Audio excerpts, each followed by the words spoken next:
저희 진보당이 돌봄 문제에 관심이 참 많습니다. 특히 코로나 이후에 온 국민이 돌봄에 대해서 걱정을 하고 있는데 너무 이 스트레스도 많고 뭐 예전에 자살 생각도 했었고 이걸 정신과를 가야 되나 아니면은 상담을 받을까 이런 고민을 하는데 저 어디 갈지 모르겠다는 거예요. 그래서 어디 물어봤다는 줄 알아요? 당근마켓 이걸 물어봤다는 거예요. 그전에는 몰랐는데 지금은 나이가 되니까 적격하니까 이지요. 코로나 기간 동안 내가 아이들을 케어하는 동안 아이가 틱이 왔어요. 근데 그 옆에 있는 나는 정말 썩어가는 거죠. 거기에는 여기 종사자들이 진짜 고생을 하시고 헌신을 하신 것이지. 고민의 크기만큼 여러 정책이라든지 특히 사회의 시선 같은 것이 속도를 따라가주지 못해서 돌봄이라고 하는 것이 특정한 곳에만 국한되어 있는 것이 아니라 모든 사람의 고민의 영역인 거고 우리 사회에서 아주 중요한 가치로 삼아야 한다는 생각을 가지고 있습니다. 거기에는 여기 종사자들이 진짜 고생을 하시고 헌신을 하신 것이지 다들 이렇게 위탁으로 전환되고 고용 안정을 외치는 거예요. 인력이 좀 많이 부족한 상황인 것 같아요. 왜냐하면 방학쯤 같은 경우는 뭐 일 저 일 하다 보면 제 일도 바쁘니까 애들을 좀 이렇게 소홀하게 이렇게 보더라고요. 이번이 여름에 일을 하다가 쓰러진 적이 있어요. 부모님은 부산에 계시니까 제가 빨리 택시 태워서 병원을 가는 거예요. 그때 드는 생각이 하고 이러다 진짜 큰일 나면 내가 책임져 줄 수 있나? 근데 가족이란 거를 증명할 수 있는 게 아무것도 없어요.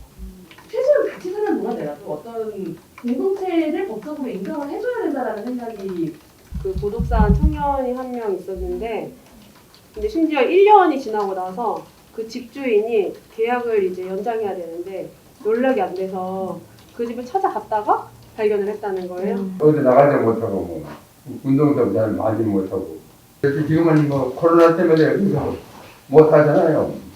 그전에는 몰랐는데 지금은 나이가 되니까 적격하니까 이지요.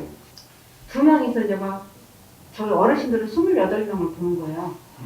그러면 목욕시켜야죠, 뭐 해야죠. 솔직히 인원이 많으면 어르신한테 말 한마디라도 이쁘게 할 수 있어요. 그분들이 오셔가지고 하는 그 정성 이런 걸 생각하면은 지금 현재 받는 금액까지는 너무 작아요. 갑자기 자가 면역 질환이 오더라고요. 원인이 없대요. 나는 언제까지 육아를 하고 가정을 돌봐야 되는가라는 부분.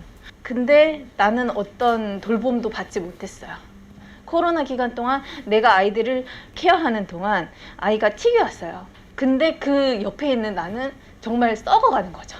말 잘 듣고 뭐 이렇게 할 때는 예쁘지만 밥 먹일 때 잘 안 먹어? 짜증나요. 공부시키다가 또 뭐가 힘들어져요? 그럼 짜증나요. 이게 막 쌓이다 보니 나도 모르게 거칠어지는 표현들이 이 아이한테 계속 가는 거죠. 그런 것들이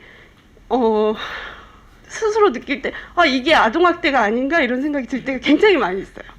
돌봄의 가치를 사회복지의 어느 한 귀퉁이에 있는 또는 노동의 한 귀퉁이에 있는 것으로 하는 것이 아니라 인간의 기본권, 국민의 기본권의 한 영역으로 특화시켜서 우리 사회를 누구나 누릴 수 있는 돌봄의 국가로 상승시키자. 좋은 돌봄이 가능하려면 아주 필수적인 것이 돌봄 노동자가 제대로 대우받고 행복할 수 있어야 된다. 여성가족부, 보건복지부, 또 교육부 등이 흩어져 있는 돌봄의 기능을 저는 향후에 돌봄부 같은 것으로 격상시킨 통합적 기능을 하는 국가의 운영체계도 마련돼야 한다고 생각하고 라면 형제라고 불렸던 그 사고 기억하실 거예요. 그 기사가 딱 접했을 때 대부분의 그 댓글들이 엄마는 대체 뭐하고 이런 댓글이었잖아요. 엄마는 일을 하러 나가서 이런 상황은 우리가 현실에서 충분히 겪을 수 있고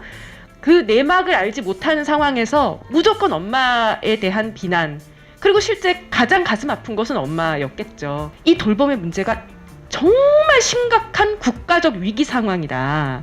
정말 가정이 무너지고 있고 여성들이 무너지고 있고 걱정이 가득한 위기 상황이라고 인식을 해야 되는데 마찬가지로 이것과 연동되는 것이 일하는 문제, 노동의 문제죠. 수많은 노동시간 단축이 필요한 곳들은 국가가 그런 부분을 지원해서 함께 노동시간을 단축해서 그와 동시에 남성의 노동시간도 단축이 되고 여성이 일할 수 있는 형편을 만들어줘야 여성의 이 돌봄 노동을 남성에게 나누어서 같이 만들 수 있어야 되는데 여기에서 걸려있는 문제가 남성이 100만 원 벌 때 여성의 임금은 70만 원도 되지 않는 임금 격차 문제인 거죠. 우리 안에 꾹꾹 쌓아뒀던 이 문제를 사회적 의제화해야 된다. 맨날 뉴스에서 TV 토론 프로그램에서 정치인의 입에서 이런 것들에 대한 대책이 막 쏟아져 나오고 경쟁적으로 이 얘기를 하게끔 만들어야 된다고 생각해요.